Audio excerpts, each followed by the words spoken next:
This is a BYD CLU and it's an alternative to a Nissan Qashqai, a Peugeot 3008 and an MG HS. And in this video I'm going to talk you around the exterior. There's something that's slightly cat-like about it. Show the interior. Good car for the paranoid, this one. I'm going to try its technology. We made the Hoover suck extra hard. I'm going to take it for a drive. I'm getting a little bit overwhelmed. I'm going to see if the Chinese are lying about its performance figures. I think they might be. I'm Matt Watson, you're watching CarWow. One of the great things about the CLU is all the technology you get on this car as standard and for a great price. Now here in the boot, I have various electrical items. Why have I got these here? Well, this car comes with what's known as vehicle to load, where you can use the hybrid plug-in battery to power household items. Now, I've done this before with other vehicles, but they normally just give you one plug. This one has four. We have four plugs here. How many appliances can it operate? I'm going to keep upping the ante by adding appliances. So let's start off with the hairdryer. Yes, it'll operate that. Will it operate a kettle? The kettle is on and it's boiling. Will it operate a toaster? Yeah, that is on. Let's just turn these things off. And now, will it operate the Hoover? Okay, that's good. So it'll operate them individually, but will it operate them all together? We can hear the kettle boiling. Let's turn this on. Put that down. Oh. It's operating them all. Look, lights on. That's working. Oh no. Oh, that was interesting. When it sucked onto you, Jack, it kind of lost its mind. We're right at the edge of how much it can take. Watch this. See that? See that pops up? Oh. The lights have gone out here. I think we've tripped a fuse. There's a message on the screen. Vehicle to load. Start the engine to generate electricity when the battery's too low. It's at 27%, but it was doing it for a while until we made the Hoover suck extra hard, and then it got a bit cross. Do you know what? I'm going to forgive it because it did power all those things at once for a period of time until we started messing around. Also, this very car has rescued me when I was in another electric car which ran out of electricity and I got stranded, and it came along, charged up that electric car and got it moving again. So still pretty impressive. Another reason why I'm going to forgive this car is because you get so much equipment as standard. So you get stuff like adaptive cruise control with lane keeping assist. You get leatherette seats, which are heated and ventilated here in the front. You also get ambient lighting. You get a sunroof, which opens, and you get amazing surround view cameras. Look, check this out, right? Press this button, bring up the surround view cameras. You can look all the way around the car like that. Hey, who's that? Weird. You can change the views. What's going on there? You can also, if you look at this, you can see through the car, so you can look at what you're driving over or have driven over. Really, really useful feature, that. James, are you all right? No. It doesn't seem like he is. The thing that blows my mind is that you get all that kit for £33,000, which is pretty good considering all versions of the CLU are plug-in hybrids. So what you have is a 1.5 litre naturally aspirated engine mated to an electric motor driving the front wheels only. As standard, you get an 18 kilowatt hour battery pack and it's got 218 horsepower. Now this one actually has an upgraded battery pack with 27 kilowatt hours, so you have increased electric only range. More on that in a bit, but it has the same power as the entry-level car. That'll cost you £35,000. Then there's a range-topping version which actually has a turbocharger on the 1.5 litre petrol engine plus another electric motor on the rear axle, so you have four-wheel drive and a total power output of 324 horsepower. That's £40,000. So this particular mid-spec one is supposed to do 0 to 60 in 8.9 seconds, but what is the reality? Are the Chinese telling the truth about their performance figures? Let's find out. There is no launch control on this car. It's a case of floor it and hope for the best.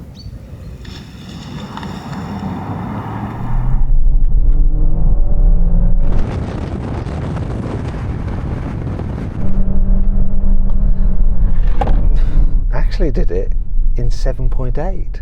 What's with 8.9?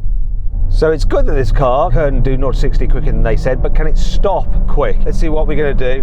Okay, I'm going to stop from 60 miles an hour, looking for around 35 metres, coming into the braking zone, 3, 2, 1. That seemed pretty decent. 34 metres. Can't really fault the performance. So the CLU stops well, but will it make people stop in their tracks and go, ooh, that's a smart looking car? Well, I think so, yes, from the front. I like the design of the headlamps and the way the daytime running lights are underneath it. There's something that's slightly cat-like about it. Do you see what I mean? Like, it's kind of a smiley cat face and these are its whiskers. There's quite a bit of chrome trim on it, actually, to help make it have a premium feel. Actually, do you know what it is? That reminds me of a Porsche Taycan. Moving on the side, we've got bold crease, which does make the car look a bit posh and more chromy bits. Interestingly, there is one alloy wheel design. It's this. It's 19 inches, no other choice. In fact, the only option on this car is the paint. This is the standard paint, but for £1,000 you can get these other colours. Other than that, no options. Now, I just want to check something. The quality feel. The door feels quite heavy. Makes a decent sound when you shut it. Let's try the back one. Feels heavy. Quite a good shot on it as well. That's nice. Anyway, moving to the rear. I quite like the look of the rear. I think it looks fine with this big LED light bar. Jack, who's on camera, doesn't like it at all. Thinks it looks like a car that's sort of engulfed another car. Sort of see what it means because there's quite a lot of different layers going on there, but I think it's absolutely fine. Wait a minute. That's not fine. What's this made out of? I feel a little bit like I'm in a Caribbean steel drum band.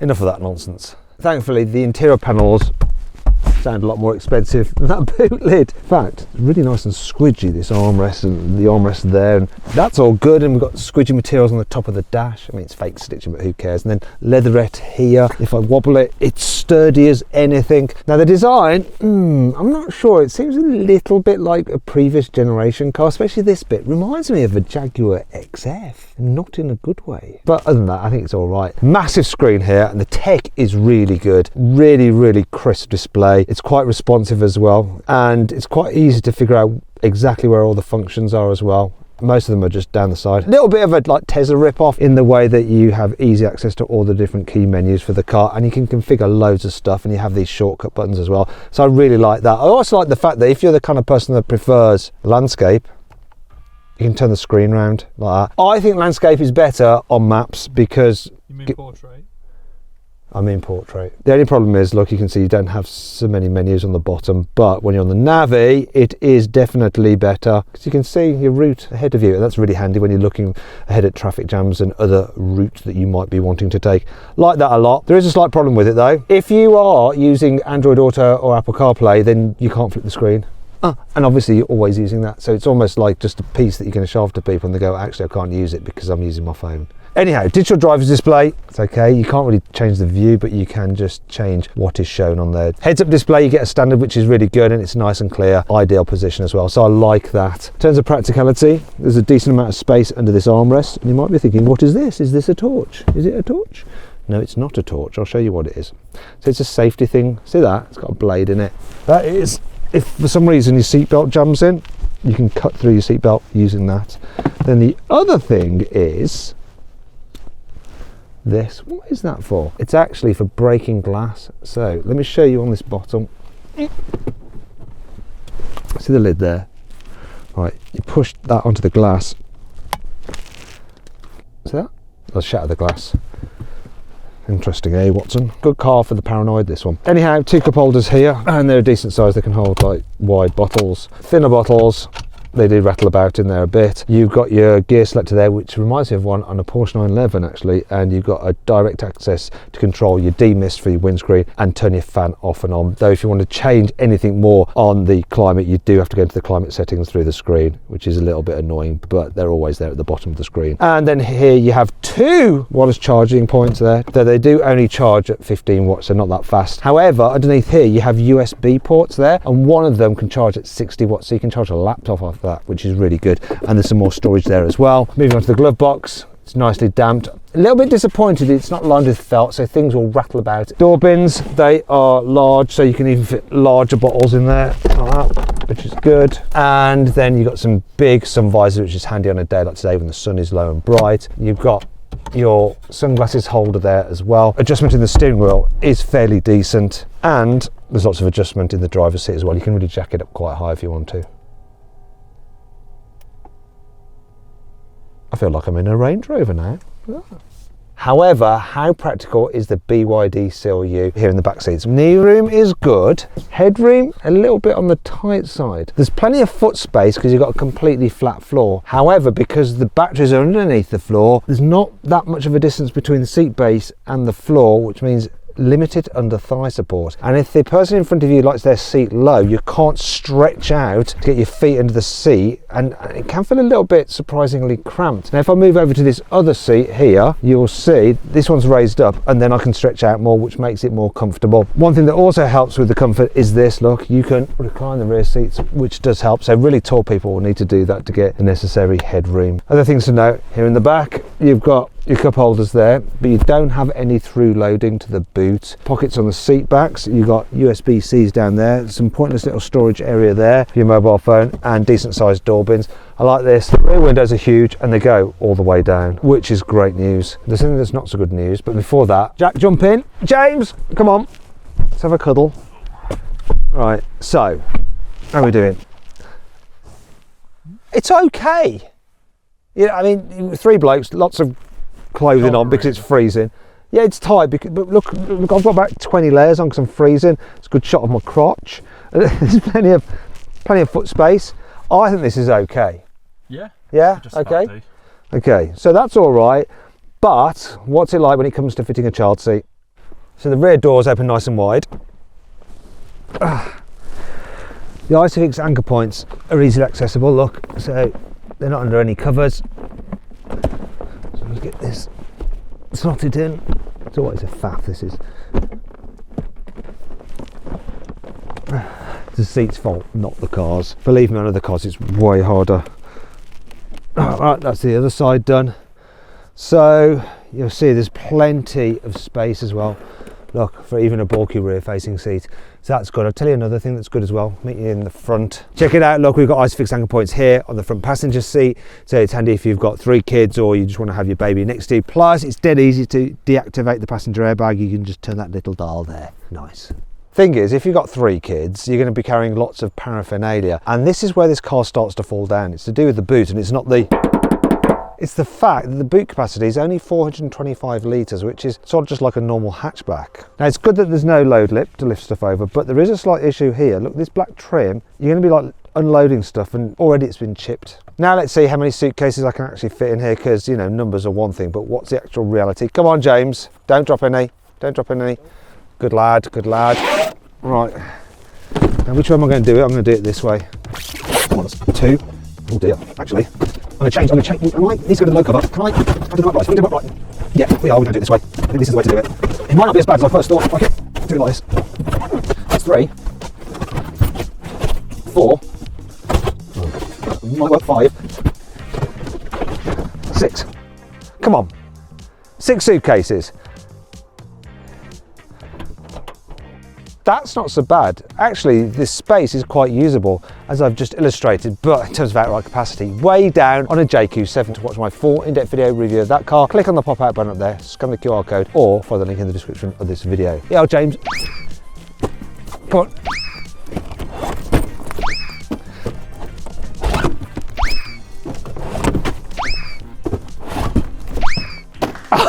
Oh, what a legend, what a legend. Look in here. There is literally no functionality. Little storage area there, but there's no tie down hooks, there's no 12-volt socket, there's literally nothing apart from under here where you have like your storage area for your cables and stuff.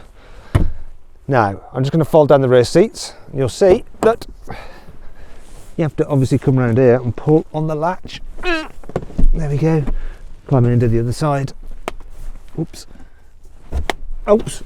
That sounds like something's breaking. I have to remove this. You see, it's a nice flat low bed, but you can't store this underneath here. Look, that won't fit. And that brings on to 5 annoying things about this car. Here, James, catch this. Good lad, good lad. Depending where the sun is, you can get terrible reflections of the air vents there on the dash and main centre part of the windscreen. Really annoying. So too is the fact that when you're driving along past trees, this shiny black plastic just reflects like crazy and you get this constant flickering in your peripheral vision, which is very, very distracting.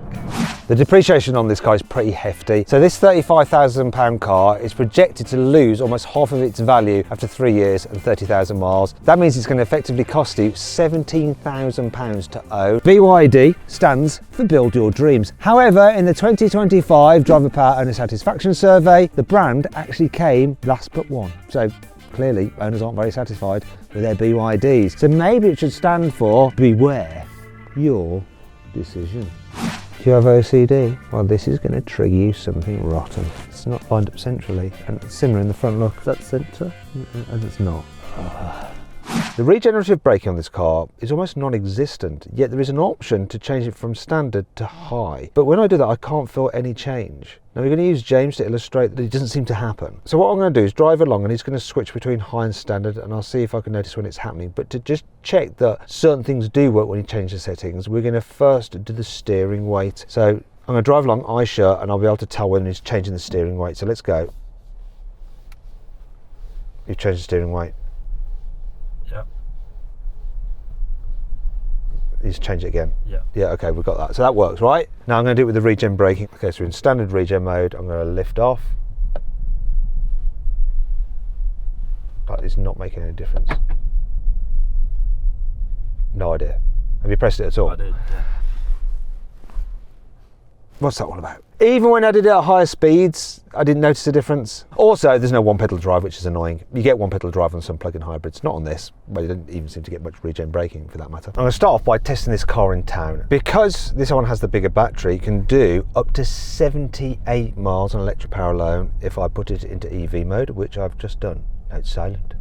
The pickup's actually all right in electric only mode. The steering's really light. You sit up high so you get a good view forward. What's not so good though is the view out the back window. It's very, very shallow and quite high. So really low cars, like sports cars, if they're close to you, you won't see them, which is not good. I'll tell you what is good though, the brakes. Sometimes with plug-in hybrids, because you have regen braking, which charges up the battery when you're braking, can feel a little bit jerky. This, smooth, almost just like a normal internal combustion engine car. The turning circle, 11 meters, that is pretty blooming tight. And we've got the excellent camera system to help out. I'm going to go 3D. I want to see it from that angle. Now this is quite a tight turning here, but I should be able to do it if I do my setup correctly. Yep, yep, yep, yep, yep, yep, yep, yep, yep, yep, yep, yep. Look, and this is helping so much. Look at that! Impressive. I mean, that light steering really helps. The light steering's good in town, not so good when you're going faster, but more on that in a bit. The suspension is nice and soft, so over bumps and stuff, manhole covers. So far so good. I'm quite impressed with the way this drives at the moment, and that's key, at the moment. I'm going to go out onto some faster roads and we'll see how it copes there. Oh, all on electric power alone, that's good. Let's go into normal hybrid now. There we go. The engine's kicked in, really smooth the way it kicks in. That's also good. Okay, we're coming up to a bit of dual carriageway, which will be 70 miles an hour. Let's check the pickup from 40 to 70. So here we go, we're at 40, 3, 2, 1, flooring it.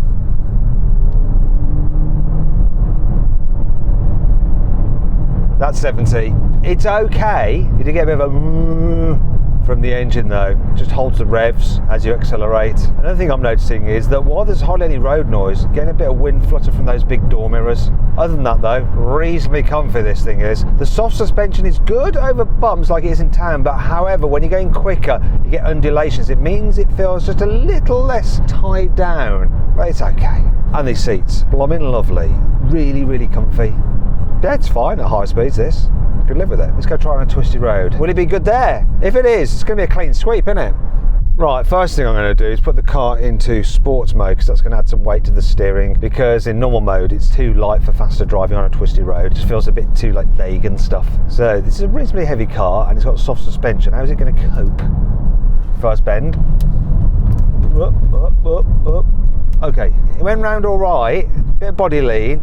Problem was, I'm not really getting much information from the car about what's happening. Do you know what? Driving this quick on a twisty road, if you really want to push on, it's a bit like when you have one of those conversations with your work colleagues and then the actual thing that they deliver isn't what you expected, and we all go, oh, that's a little bit of a kind of miscommunication. There seems to be a miscommunication with this car when you're going quickly. You chuck it into a corner and you think, have you got this car? And it goes round and he goes, yeah, of course I've got it, it's fine. Then you go to the next corner, you chuck it into the bend and you think, have you got this? I'm not sure sure if you got this. And then it doesn't go round quite as well as you think, and it runs a bit wide. And you're like, car, last time you had it, what's going on this time? And it's like, I don't know, you didn't tell me that I needed to look after us in this corner. You don't really want to go that fast in it, but you can go as fast as most people who buy this kind of car are ever going to want to go. It's just for people who are a bit more into occasionally driving a bit enthusiastically. And I think in that respect, something like a Nissan Qashqai just seems slightly better set up. Another thing I've noticed while driving along on this twisty and quite bumpy road is the fact that while the suspension is soft, it just sometimes clonk like it did then when you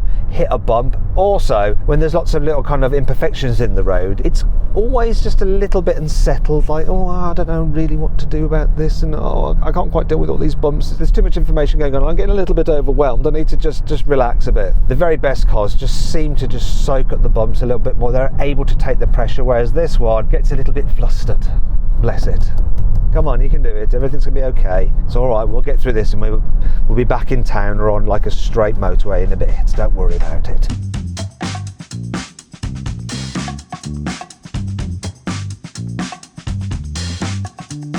So then, what's my final verdict on the BYD CLU? Should you avoid it, consider it, shortlist it, or just go right ahead and buy it? Well, I reckon you should shortlist the CLU. It's a great value family car that's decent to drive. It's just that some of its competitors are a bit more practical.